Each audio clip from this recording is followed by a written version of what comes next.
Well, then we have our third film, which Inglorious Basterds. Inglorious Basterds. Killing Nazis. Killing Nazis. You can okay. I'm from the South, and you can do a bet. Oh, you lived in Tennessee for a while, though. Yeah. He's from Tennessee. Well, also I was in the Navy. I was in the Navy, which a majority of people in the Navy come from Texas. So. Yeah, I have a Southern twang, but I don't have that Nazi thing. I can't do that. I can't pull it off. Well, if I've heard something long enough, I can. Depending on how long I've actually heard it, I can do somewhat of a good impression of it. But back to the movie. This was an interesting movie for me. My first time seeing it. This was a film I did work really hard not to get spoiled for me. Yeah, so she wasn't prepared. She wasn't prepared to see some of the historical inaccuracies that would later... I had no issues with that, though. Right. I really didn't have any issues with that. Seriously, I didn't. I was totally on board. It's a Tarantino film. I wasn't caught that off guard. Come on. I wasn't really expecting him to be, super faithful and portraying the hardships, blah, blah.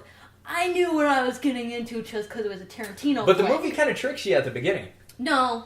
I mean, kind of, but it's a Tarantino flick. I was not surprised by it. Not in a bad way. Just Yeah. But, really interesting beginning. Very beautiful. Very, tense. There is tension immediately. And even when both characters seem really relaxed for a long time, you never lose the tension. Right, and that's something that continues on in the movie. Much of the tension in the movie, even though it is slated as a killing Nazis movie. Totally not what the movie was. The movie was a collection of tense moments of conversation. Yeah. I will say this, I'm really glad that there wasn't a lot of the Inglorious Basterds in the movie because they were great when they were on screen. But if I had to sit with them for a whole movie, I would hate the movie. Well, I would hate them by the end of the movie. You just have the Dirty Dozen. Brad Pitt was a little too much to have him be a main character in that movie. I love Brad Pitt. No, he's totally fun for the amount of time he's in the movie. He's totally fun. He could not carry the movie by himself with that character. And I want my scalps. I want those scalps. He was totally awesome as a side character. Totally awesome. But that was a smart call. Right. Smart call. Really, the main character in this film is Hans Landa. Yeah. Well, which for most people, that was the introduction to the actor Christoph Waltz. I don't even want to talk about him. Okay, I'm going to say something controversial, and spoiler for Big Eyes. It was not good that I saw Big Eyes fairly recently before watching Inglorious Basterds, because I came out of Big Eyes saying, God, what a hack. It's not Christoph Waltz's fault. I totally blame Tim Burton for that performance. That was a direction problem. I'm not even saying Tim Burton would necessarily do that, but that was a director issue. Yeah. But it really made me just Christopher Waltz, fuck you, dude. Even though he was fantastic in Inglorious Basterds. Yes, Christoph Waltz. Even though he was really good in Inglorious Basterds and kind of redeemed himself. He actually won the Oscar. He won the Oscar for Best Supporting Actor in Inglorious Basterds. And also as Dr. King Schultz in Django Unchained. Yes, you heard that name right. Wow. But we'll talk about that later once you see that as well. Yeah. Well, it was just it wasn't a good lead-in for me seeing Big Eyes. Then seeing his cameo in the second Muppet movie, The Waltz with Christoph Waltz, which is cute, but also one of those just kind of jokes. So then I saw him and I was kind of just oh, God, we really, and he's no, I don't know. And he did totally redeem himself in the movie. I was on board with him by the end. He was cool. It's going to be a good one. Yeah. All right, so the movie wasn't just about Christoph Waltz's character. The real main character of the film is Shoshana. Shoshana! One of my new favorite women heroes. Yes! Yeah, and I was kind of surprised because the movie was billed as a macho, male-oriented, killing Nazis type movie, and then... Well, here's the thing about Shoshana. Shoshana's a chick, but she totally fits in with the macho, killing Nazis theme. Well, because she has a boyfriend and she's kind of nice to him, but for the most part, she's cold, calculating, and vicious, which is kind of a stereotype of quote-unquote strong female characters, but I don't give a shit because Shoshana is cool. I don't even care. I love her. She's fucking awesome. So even though she has a vagina and boobs, she entirely fits into that idea that they were going for. Right. So yeah, I totally dug her though, because she's an independent woman who provides her own livelihood with a movie theater she owns and runs, fucking A. But also, she can do all of her own video editing with film. She creates film movies and has equipment and shit and knows how to do that, and that's awesome. Right, and just talking about that for a second, I think it's important to add that this movie is essentially the embodiment of what Quentin Tarantino loves about film in general. Mm-hmm. He loves gorgeous women. He loves strong women. Mm-hmm. But he's also giving a nod to the idea of women getting credit for editing film, because for a good period of time in history, women weren't credited. Right. When editing. It was seen as an invisible art, and people didn't really acknowledge it as something that contributed to filmmaking. Now we see how important editing is, but... Right, and Tarantino does take Shoshana to sort of be the singular embodiment of all the women who were responsible for films getting made. Yeah, I mean, Lenny Riefenstahl is one that he talks about in the film, and Lenny Riefenstahl is famous for making Triumph of the Will, which was a Nazi propaganda film that inspired many people to join. And to be clear, that was a woman.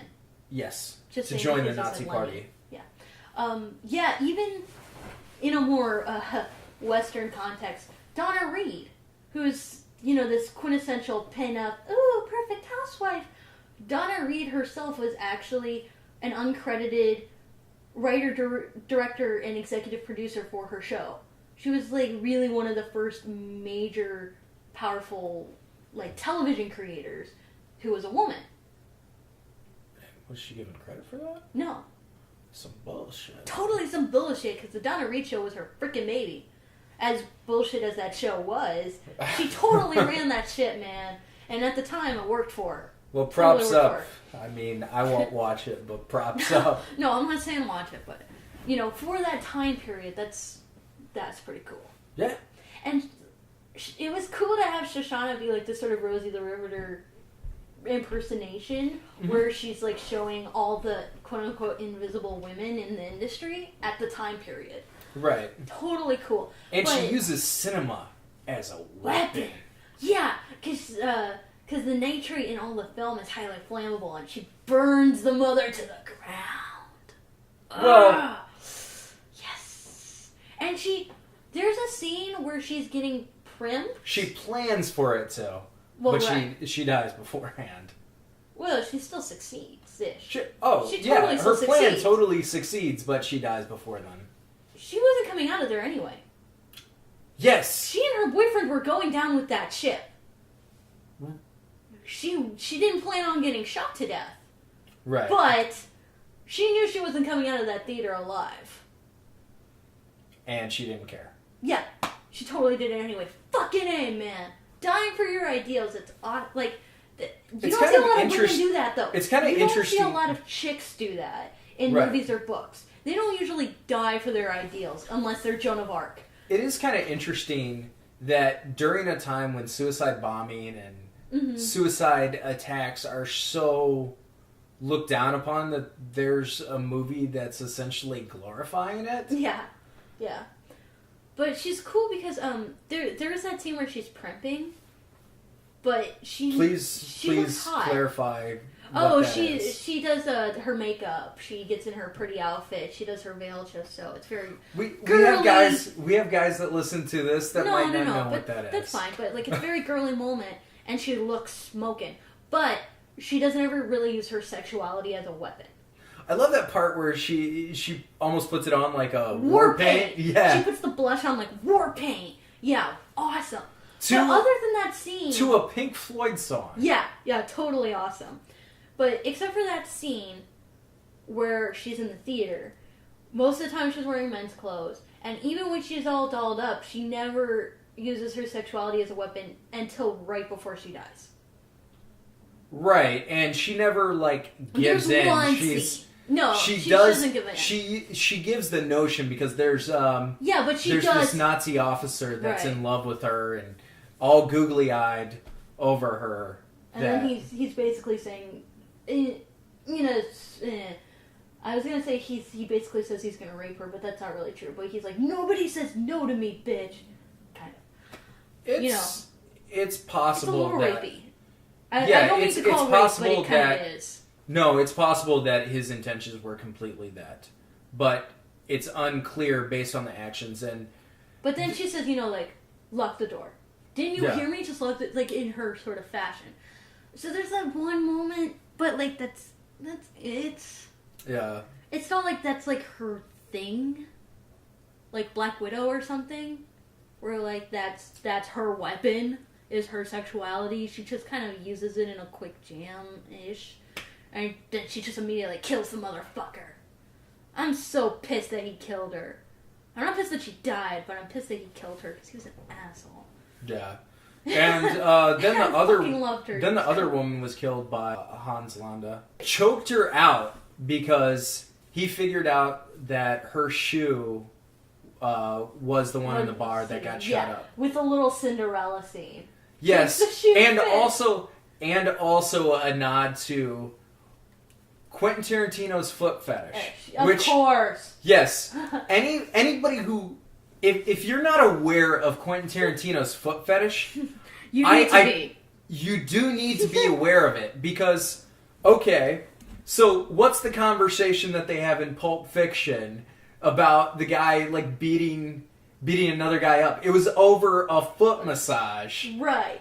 And then what's the key moment in Kill Bill that causes her to work her way up to be the hero that aims to kill Bill? Wiggle your big toe. Right. There's also the scene where from Dusk Till Dawn, I think, where he's sucking on Penelope Cruz? No, Selma Hayek. Selma Hayek. Who is Selma Hayek's got hot. They're both hot. Selma Hayek has the body over Penelope Cruz. I think Penelope Cruz has the cuter face, though. Cuter face, but she has a cuter personality as well.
the two bastards sit down in the movie theater, and you see the, like, cutaway thing where you can see, like, the bomb strapped to their ankles. Like, that was so cutesy.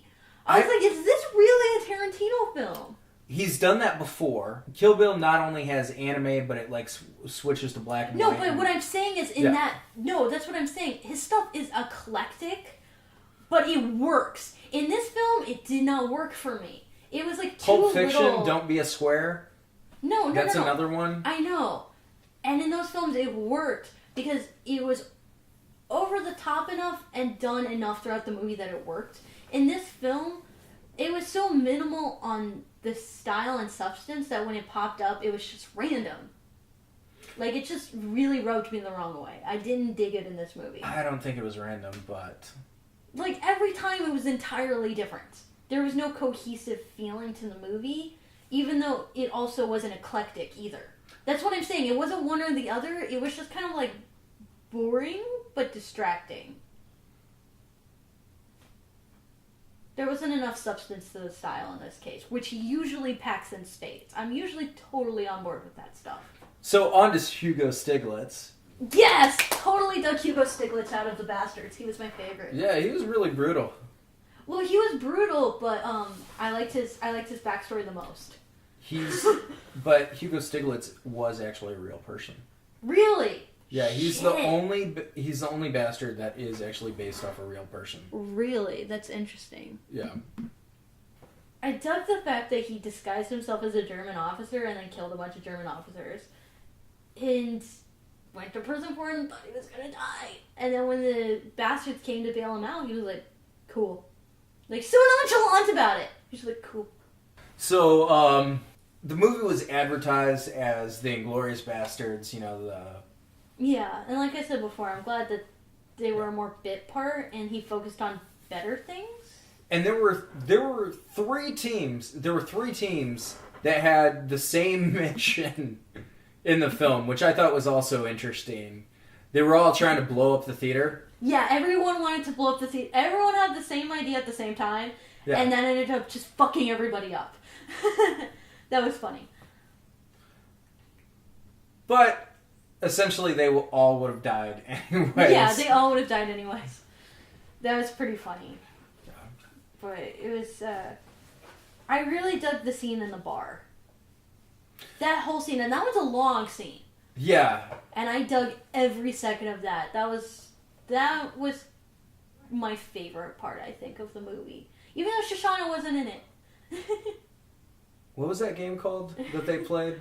I don't know what it was called, but I've heard of it before, where you write something down and you stick it to your head. It's also sort of a form of poker. They do, like, a variation of it is done with card games. But you lick the card and you put it on your head and everyone can see it but you. It's pretty funny. Yeah. I like that concept. But it wasn't just that. I liked the thing with the dude who had a kid. His son's name's Maximilian. Don't remember the dude's name, but I remember his son because he talked about it so much. I love Michael Fassbender. Actually, my biggest disappointment plot-wise in the movie was that Michael Fassbender died. Just because I like him, and I was just like, oh, no more Michael Fassbender in the movie. Sad. Yeah, he's an actor that anytime he pops up on screen, even if he's a hated character, like in 12 Years a Slave, I'm just like, Michael Fassbender, you rock. He's always fucking awesome, always. Yeah. Also, I want to say about that scene, you know, he said the 3 gave him away. I mean, I'm European mutt, but I do the German 3. I totally do the German 3. He did the 3 like this? Yeah, he did the American 3. Okay. No, I'm Euro mutt, but I've never been to Europe. I don't really have European culture. Yeah, I've always done...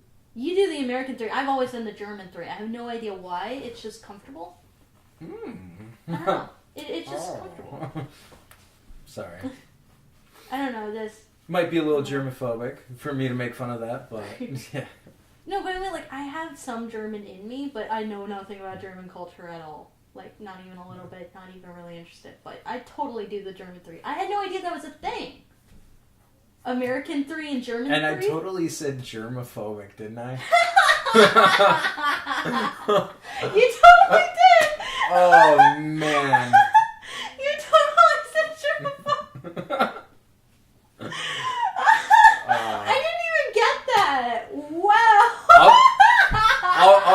correct myself and say xenophobic.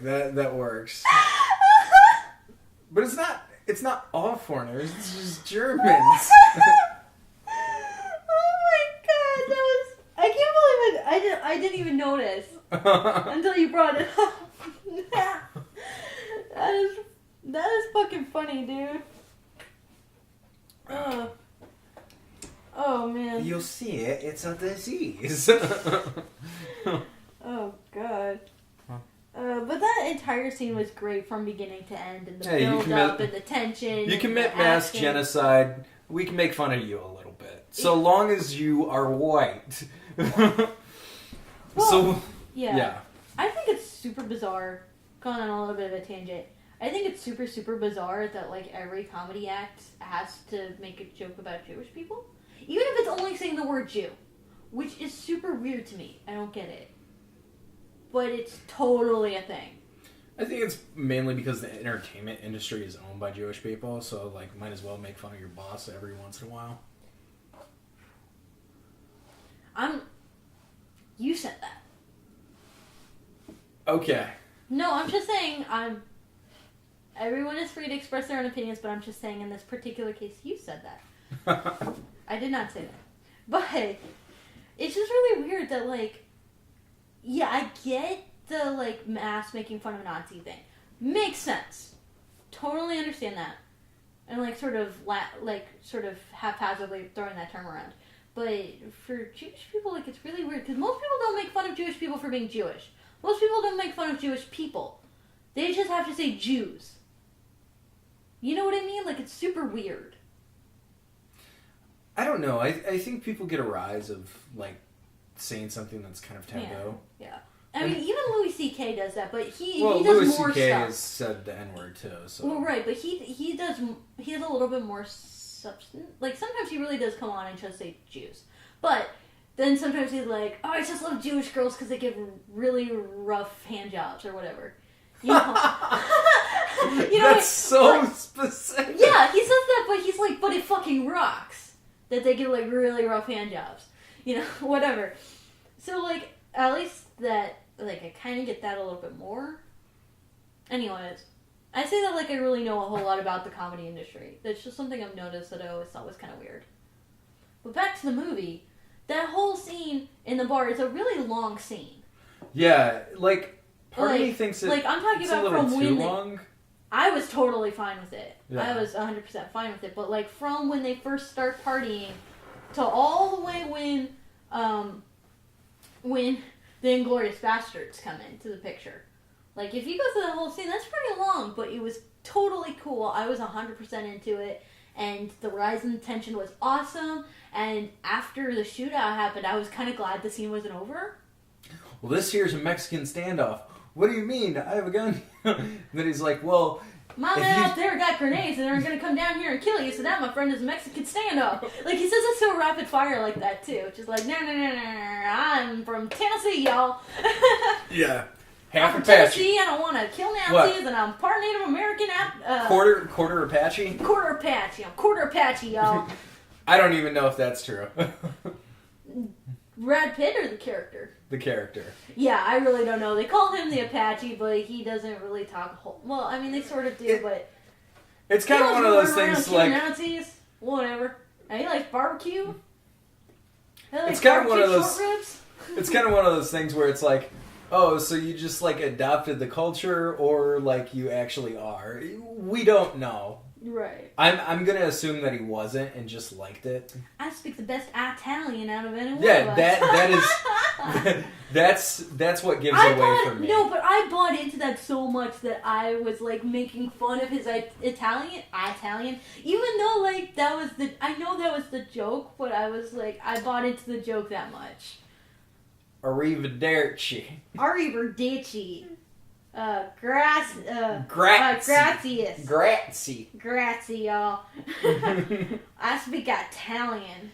And they were playing the whole scene. They were like playing off the fact that they believe that none of the Nazis... Buongiorno. That's what he said. It was Buongiorno. No, but he's like Buongiorno. Buongiorno. Like the second he said that, I was like, oh my god, you guys are so hot. Why did you believe him. He called it Italian. Well, that it means was he can't it was speak kind of Italian. It was kind of funny because like Hans Landa kind of like played off of it for a minute. He was like, "Oh, can you say this again?" But he actually knew Italian. Yeah, because he kept trying to say their names over and over, and because they couldn't pronounce their own names. Oh my god! That was funny. Yeah. So Inglorious Basterds was a fun movie. Yeah. Only one of the movies we saw that Hitler was in. At all, even a little bit. But and he just like shows up at first. He's just like 99999. But like going back to my issues with his style, I just knowing that it was a Tarantino film, I knew it was gonna be, Nazi killing for the sake of it. I was 100% on board with that.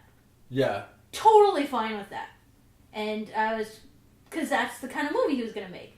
Yeah. Usually, if you create your own universe, that you do whatever you want to do, whether I like it or not, I'm totally fine with it.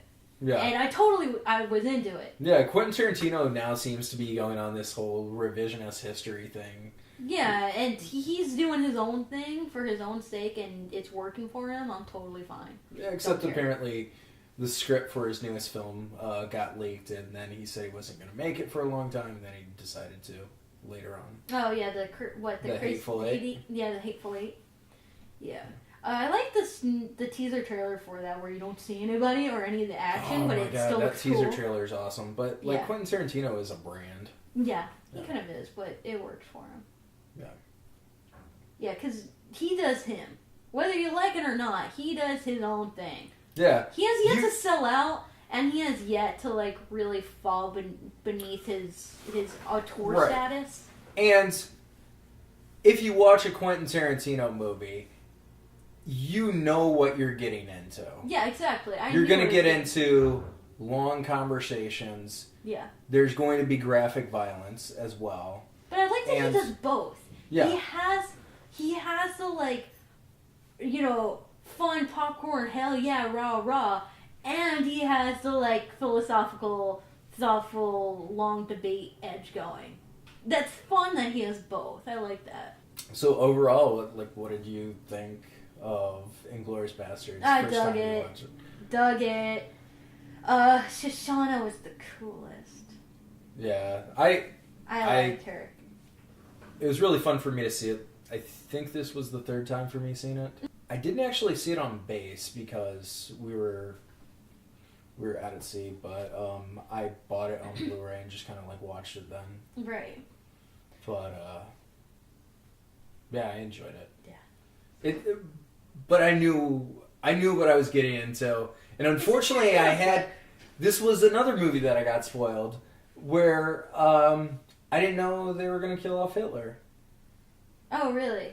So wait, you didn't? I mean, I did. Oh, okay. I did. So when I saw it, it was okay, but that would have really shocked me if I hadn't wait. Part of me would have been thinking that, okay, so this is a fantasy film that takes place during, and could or couldn't have happened, and, historical here's context. the one thing about the movie. You can't show it to anyone under, you can't really show it to younger people. And it's not because of the violence or the gore. It's just because you don't really want them getting confused and thinking anything in that movie actually happened. Yeah. Wait. Put on their history test. Well, Hitler got blown up. Hitler got blown up by the bastards. By the bastard from Tennessee, y'all. Yeah. Yeah, that's the only thing that I'll say is, I probably wouldn't show it to anyone younger than 14 or 15. Yeah. Just so they don't get confused about history. Not because there's anything wrong with violence and gore and swearing. Well, it's almost like this film is almost like a wish fulfillment of Project Valkyrie. Mm-hmm. Which was a failed attempt to kill Hitler. Yeah, and this was sort of just what if that sort of deal actually went down? Yeah. Yeah. There were many attempts, but none of them were successful. Right. Hitler was one of those... Because he was fucking Hitler. He was one of those guys that oftentimes, just survived out of dumb luck. Yeah. Yeah, unfortunately. Yeah. Just as a little side note, I think it's super hilarious that there's an episode of Red Dwarf that guest stars Adolf Hitler. You watch the episode, And, you know, you kind of are watching along and you notice in the credits, guest starring Adolf Hitler. You're like, wait, what? And it's because they do show historical footage of one of Hitler's speeches. And they superimpose Lister in the video. And it's, like, weird, but it's funny. So check that out. Red Dwarf rocks anyway. Just, like, start at the beginning, stick with it. It's fucking awesome until the last season. But the last season is 3 episodes, okay? So it's totally fine for the last episode. What, the Red Dwarf X or whatever? No. Like, just the last season of the Red Dwarf series is 3 episodes. That's it. Okay. And it sucks, but it's 3 episodes. Yeah. Like, 3 25-minute episodes? Whatever. Check it out, you guys. Fucking A. Red Dwarf. Don't let Big Bang Theory scare you off of it. Oh, Big Bang will scare you off of everything. Yeah, just because they plugged it in one episode, it's good, I promise. That is a show made for pseudo-intellectuals that think they understand nerd culture. Well, the thing I really hate is when they get shit wrong that you know the characters would never get wrong. Yeah, like some of the concepts that they were like, I've seen them talk about video games, and it's like, well, it seems like people in the writing crew didn't actually play these video games that they're referring to. Yeah. They just needed a plug-in or something like that. That being shameful. Said, no, that being if you're talking about if you have a show with nerds, because nerds are going to nitpick more than anybody else. No, and there are certain things that they plug just to have the nerd status. Like the Red Dwarf plug was one of those things. They don't talk about the show. They don't reference it in any way. What, the Flash T-shirt and all that kind of stuff too?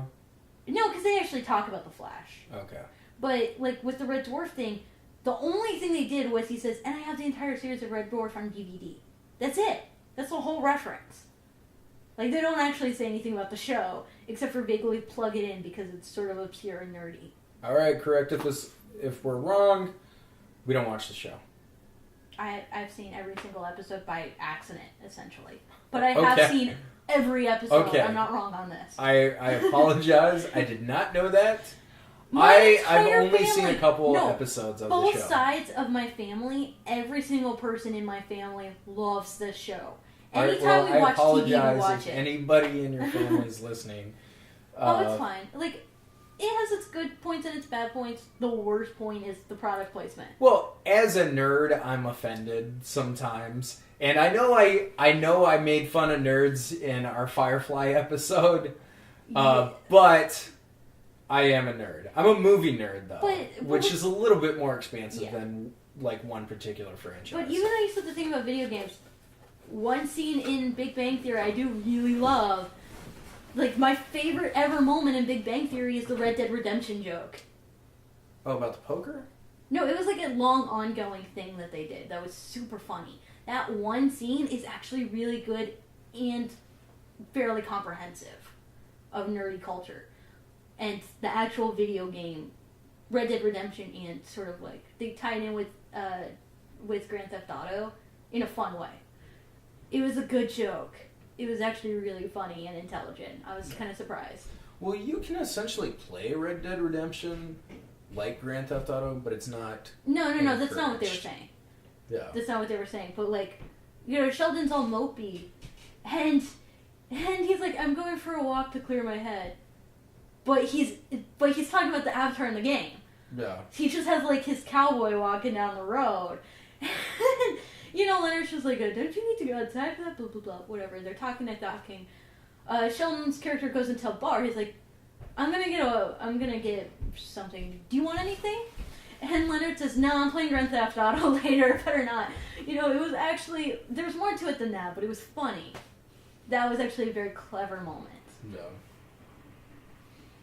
Anyways, I don't know why we started. Oh, Red Dwarf. Watch it. It's on Netflix. Whole fucking series. Yeah, even though they changed the music a little bit. They do. They do actually change quite a few of the music. But that's a thing in general on Netflix. It's super weird. Yeah, music licensing is the weirdest fucking thing anyway. Yeah. But I noticed it at first on Red Dwarf because I own the first season on DVD. But I was watching it at somebody else's house and I brought it up on Netflix and I noticed the song was different. Yeah. And then I realized if you watch a lot of Netflix with subtitles, they put, like, the song that it's supposed to be, but then you hear the song and you're like, wait a minute, that's not right. Most TV programs do that a few times this show, where they change the music, and it's not the right music. It's really weird. Must be distribution. Yeah, it's just odd. Like, you get the licensing for the show, but getting the licensing show doesn't include their licensing for the music that they already obtained. It's super weird. Once again, from a previous episode, music industry is fucking weird, guys. Yeah. We sort of devolved into other talk, but at least we saved it for the end of the podcast, not the beginning, where people are... Right. People can tune out a long time ago if they're not interested. That's fine. But hopefully you're listening. I do want to give a shout out to our friends over at the Bcast. Woohoo! Yeah, Woo-hoo! So they have a great podcast, and we'll have a link in the comment or description. And this Sunday, are you doing a thing with them? This Sunday we'll be talking about the David Cronenberg film Videodrome, which is a film that I think works for them, but also is kind of my type of movie as well. Right. So, it has an art house vibe to it, but it also has like a B cult vibe to it. Yeah. Which is very Cronenberg-y. Yeah. It's sort of his niche, except for Dead Ringers doesn't feel that way to me. But if you look at his other films, like Existenz and The Fly, it kind of has like that sort of vibe. Yeah, Scanners, Brood. Yeah. It's just his style, yeah. Yeah, Dead Ringers is the only real exception from the work of his that I've seen. Yeah. Also, if you have any topics that you would like to see us talk about or hear us talk about, depending on which avenue you're listening to us on, please let us know. You can email at us at allwalksofilm@gmail.com. Yeah, or you can email us, you can comment, comments, or send us personal messages. Whatever. Yeah, I mean, we will answer you if you send us a message. Yeah, absolutely. But we don't have telepathic skills that we know of. That's true. As of yet. Yeah. You don't know. I could turn into Mai the Psychic Girl any day now. Yeah. Well, thanks for listening.